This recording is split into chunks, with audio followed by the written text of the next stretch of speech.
মৃত্যুর যন্ত্রণা। মুমিন ব্যক্তির মৃত্যুর যন্ত্রণা হযরত বারা বিন আযিব রাদিয়াল্লাহু আনহু হতে বর্ণিত। রাসূল সাল্লাল্লাহু আলাইহি ওয়াসাল্লাম বলেন, যখন মুমিনের মৃত্যুর সময় হয় তখন তার কাছে আকাশ হতে একদল ফেরেশতা আসে, যাদের মুখমণ্ডল সূর্যের ন্যায় উজ্জ্বল। তাদের কাছে জান্নাতের কাফন ও সুগন্ধি থাকে। তারা দৃষ্টির সীমা পর্যন্ত দূরে বসে থাকেন। তারপর আজরাইল আলাইহিস সালাম এসে তার মাথার দিকে বসেন এবং বলেন, হে পবিত্র আত্মা, আল্লাহ পাকের মাগফিরাত ও সন্তুষ্টির দিকে ফিরে চলুন। তারপর ওই আত্মা এত সহজে বের হয়ে আসে যেন পানি ভর্তি মশক এক ধরনের পানির পাত্র হতে ফোঁটা ফোঁটা পানি ঝরতে থাকে। যদিও কিছুটা কষ্ট হয়, তবে সেটা শরীরের উপর হয়, আত্মার কোনো কষ্ট হয় না। তারপর আজরাইল আলাইহিস সালাম তার আত্মাকে কাফন ও সুগন্ধির মধ্যে জড়িয়ে নেন। তখনই সেই আত্মা হতে তীব্র সুগন্ধ বের হতে থাকে। তখন সেই আত্মাকে আকাশের দিকে নিয়ে যান। তখন ফেরেশতারা জিজ্ঞাসা করে, এই পবিত্র আত্মা কার? তখন আজরাইল আলাইহিস সালাম সেই আত্মার গুণাবলী সহ তার পরিচয় উল্লেখ করেন। তখন তার সেই আত্মাকে নিয়ে সপ্তম আসমানে চলে যান। তারপর আল্লাহ তাআলা বলেন, হে আজরাইল, তার নাম ইয়াল্লীনা লিখে দাও এবং কবরে প্রশ্নোত্তরের জন্য পুনর্জমিনে ফেরত নিয়ে যাও। কেননা আমি তাকে মাটি হতে সৃষ্টি করেছি, মাটিতে পুনরায় পাঠাচ্ছি, আবার মাটি হতেই তাকে উঠাবো। তারপর সেই আত্মা পুনরায় শরীরে স্থাপন করে মাটিতে রাখা হয়। এরপর দুজন ফেরেশতা তাকে প্রশ্ন করে, তোমার রব কে? আমার প্রভু আল্লাহ তাআলা। তোমার দিন কি? আমার দিন ইসলাম। আল্লাহর পক্ষ হয়ে যাকে পাঠানো হয়েছিল তিনি কে? তিনি হযরত মুহাম্মদ সাল্লাল্লাহু আলাইহি ওয়াসাল্লাম। তুমি কি করে জানলে? আমি কুরআন পড়েছি, সত্য বলে স্বীকার করেছি এবং তার উপর দৃঢ় বিশ্বাস করেছি। তখন গায়েবী আওয়াজ আসবে, আমার বান্দা সত্য বলছে, তাকে বেহেশতি পোশাক পরিয়ে দাও এবং বেহেশতি বিছানা বিছিয়ে দাও। তখন কবরে বেহেশতের সুগন্ধ যেতে থাকে আর তার কবরকে প্রসারিত করা হয়। তারপর কবরে এক সুন্দর লোক আসেন আর সে তাকে সুসংবাদ শোনান। আজ ওই দিন যেদিন সম্পর্কে তোমার সাথে ওয়াদা করা হতো। তখন সেই আত্মা তাকে জিজ্ঞাসা করবে, তুমি কে? আমি তোমার নেক আমল। আত্মা তখন বারবার বলতে থাকে, হে আল্লাহ, শিগগির কিয়ামত ঘটান যাতে আমি আমার পরিবার ও আত্মীয়দের সাথে দেখা করতে পারি।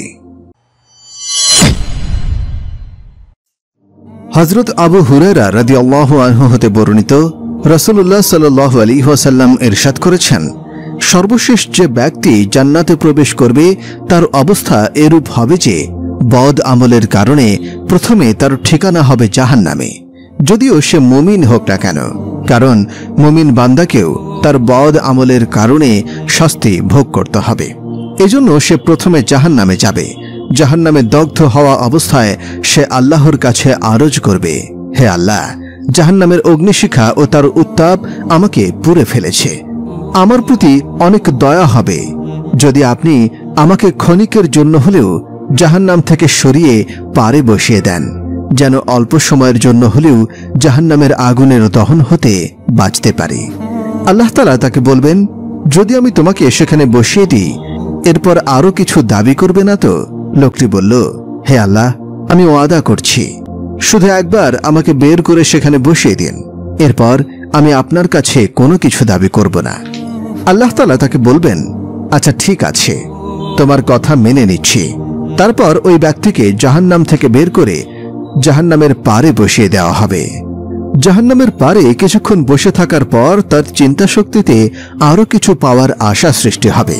ফলে সে আবার বলবে, হে আল্লাহ, জাহান্নামের আগুন থেকে আপনিই তো মুক্তি দিয়েছেন, এটা আপনার দয়া ও করুণা, কিন্তু বসিয়েছেন এমন স্থানে যেখানে জাহান্নামের আগুনের শিখা পুরোপুরিভাবে দহন করছে। যদি আমাকে সামান্য সময়ের জন্য এমন স্থানে নিয়ে যেতেন যেখানে জাহান্নামের উত্তাপ আমাকে স্পর্শ করতে পারবে না। আল্লাহ তাআলা তাকে বলবেন, তুমি তো সবেমাত্র অঙ্গীকার করেছ যে তুমি আর কিছু চাইবে না, আর এখন সে ওয়াদার খেলাপ করছো। বান্দা বলবে, হে আল্লাহ, বেশি নয়, আমাকে এখান থেকে একটু দূরে নিয়ে যান, এরপর আর কিছু বলবো না, আর কিছু চাইব না। সুতরাং আল্লাহ তাআলা তার আবেদন কবুল করে তাকে সামান্য দূরে সরিয়ে দেবেন, যেখান থেকে জান্নাতের হৃদয় কারা মনোমুগ্ধকর দৃশ্যাবলী সে অবলোকন করবে। কিছুক্ষণ পর সে বলবে, হে আল্লাহ, আপনি আপনার দয়া ও অনুগ্রহের দ্বারা আমাকে জাহান্নামের আগুন থেকে মুক্তি দিয়েছেন এবং এমন স্থানে বসিয়েছেন যেখান থেকে জান্নাতের দৃশ্যাবলী স্পষ্ট দেখা যায়। আপনি আমাকে আরেকটু অনুমতি দিন যেন জান্নাতের দরজার কাছাকাছি যেতে পারি এবং একটু জান্নাত দেখতে পারি। আল্লাহ তাআলা বলবেন, হে বান্দা, তুমি আবারও ওয়াদা খেলাফ করছো। লোকটি বলবে, হে আল্লাহ, যখন আপনি আপনার অনুগ্রহে আমাকে এ পর্যন্ত নিয়ে এসেছেন, এখন জান্নাতটাও এক নজর দেখতে দিন। আল্লাহ তাআলা বলবেন, তোমাকে এক নজর দেখতে দিলে তো বলবে আমাকে একটু ভিতরে যাওয়ার অনুমতি দিন। লোকটি বলবে, হে আল্লাহ, শুধু এক ঝলক দেখতে দিন, এরপর আর কিছু চাইব না। তারপর আল্লাহ তাআলা তাকে এক নজর জান্নাত দেখার সুযোগ দিবেন, কিন্তু জান্নাতকে এক ঝলক দেখার সঙ্গে সঙ্গে সে বলে উঠবে, হে আল্লাহ, আপনি তো পরম দয়ালু ও অনুগ্রহকারী। আপনি যখন আমাকে এত দয়া করেছেন, এবার আরেকটু দয়া করুন, মেহেরবানি করে এর ভেতরেও প্রবেশ করিয়ে দিন। তখন আল্লাহ তাআলা বলবেন, দেখো, প্রথমেই তোমাকে বলেছিলাম তুমি ওয়াদা ভঙ্গ করবে, কিন্তু যখন আমার অনুগ্রহে তোমাকে এ পর্যন্ত নিয়ে এসেছি, তখন তোমাকে তার ভেতরেও প্রবেশ করাবো, সেখানেও তোমাকে পুরো পৃথিবীর সমান এলাকা দান করব। লোকটি বলবে, হে আল্লাহ, আপনি তো দয়ার সাগর, আপনি কি আমার সঙ্গে ঠাট্টা করছেন? সে আরো বলবে, জান্নাতে এত বড় স্থান কোথায়, আর আমার মতো নগণ্য গোলাম এত বিশাল জান্নাতের অধিকারী হব কেমন করে? আল্লাহ তাআলা বলবেন, আমি কারো সঙ্গে ঠাট্টা করি না, বাস্তবেই আমি তোমাকে এমন জান্নাত দান করলাম। হাদিস শরীফে এসেছে, রাসূলুল্লাহ সাল্লাল্লাহু আলাইহি ওয়াসাল্লাম এই হাদিসটি বলার সময় হেসে ফেলেছিলেন। এরপর যেসব সাহাবী হাদিসটি শুনেছেন, তারাও তাদের শাগিরদের কাছে এই হাদিসটি বর্ণনা করার সময় হেসে বর্ণনা করতেন। তারপর তারাও তাদের ছাত্রদের কাছে বর্ণনা করার সময় হেসে হাদিসটি বর্ণনা করতেন। এমনিভাবে রাসূল সাল্লাল্লাহু আলাইহি ওয়াসাল্লামের যুগ থেকে আজ পর্যন্ত মুহাদ্দিসগণ যখন হাদিসটি বর্ণনা করেন তখন হাসেন, আর যারা শোনেন তারাও হাসেন। এই কারণে এই হাদিসটিকে হাদিসে মুসালসাল বিজ্জিহাক বলা হয়, অর্থাৎ হাদিস সহ ধারাবাহিক বর্ণিত হাদিস।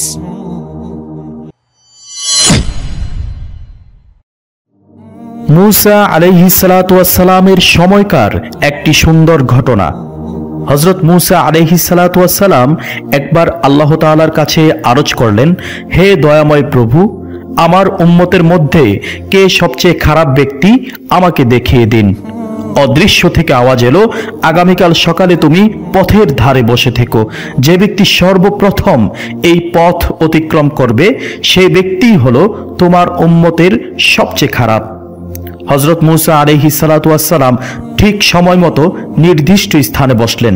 কিছুক্ষণ পর দেখলেন এক ব্যক্তি একটি ছোট ছেলে কোলে করে তাকে অতিক্রম করলো। হযরত মুসা আলাইহিস সালাতু ওয়াস সালাম তাকে দেখে মনে মনে বললেন, ওহ, এই ব্যক্তি আমার উম্মতের মধ্যে সবচেয়ে খারাপ। কিছুক্ষণ পর হযরত মুসা আলাইহিস সালাতু ওয়াস সালামের ইচ্ছা হলো তার উম্মতের সবচেয়ে ভালো ব্যক্তিকে দেখতে। আল্লাহর নিকট এবার আরজ করলেন, হে দয়াময় প্রভু, এবার আমার উম্মতের মধ্যে কে সবচেয়ে ভালো ব্যক্তি আমাকে দেখান। আওয়াজ এলো, হে মুসা, পথের ধারে বসো। সন্ধ্যাবেলায় যে ব্যক্তি সর্বপ্রথম আসবে সেই হলো তোমার উম্মতের মধ্যে সবচেয়ে ভালো। সন্ধ্যাবেলায় হযরত মুসা আলাইহিস সালাতু ওয়াস সালাম নির্দিষ্ট স্থানে বসলেন।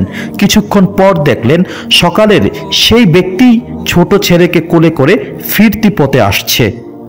তাকে দেখে হযরত মুসা আলাইহিস সালাতু ওয়াস সালাম অত্যন্ত অবাক হলেন এবং গভীর চিন্তায় পড়ে গেলেন। হযরত মুসা আলাইহিস সালাতু ওয়াস সালাম আল্লাহর নিকট আরজ করলেন, হে দয়াময় প্রভু, আমি এ কি দেখিতেছি? সকালে যে সবচেয়ে খারাপ ছিল, সন্ধ্যায় সে কিভাবে সবচেয়ে ভালো হয়ে গেল? অদৃশ্য থেকে মহান আল্লাহ উত্তর দিলেন, হে মুসা, সকালে যখন এই ব্যক্তি ছেলেকে সাথে নিয়ে তোমাকে অতিক্রম করে জঙ্গলে প্রবেশ করলো, তখন ছেলে তাকে প্রশ্ন করেছিল, বাবা, এই জঙ্গল কত বড়?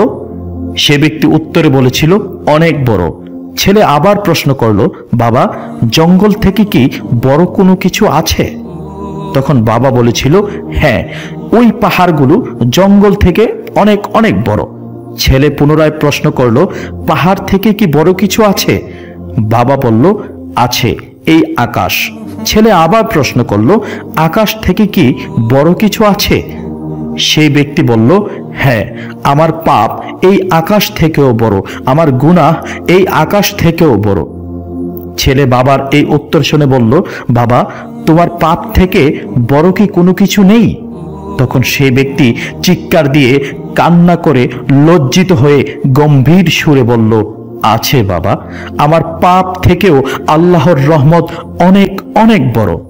হে মুসা, এই ব্যক্তির পাপের অনুভূতি ও অনুশোচনা আমার এত পছন্দ হয়েছে যে আমি তাকে তোমার উম্মতের সবচেয়ে খারাপ ব্যক্তিকে সবচেয়ে ভালো ব্যক্তি বানিয়ে দিয়েছি। আল্লাহু আকবার।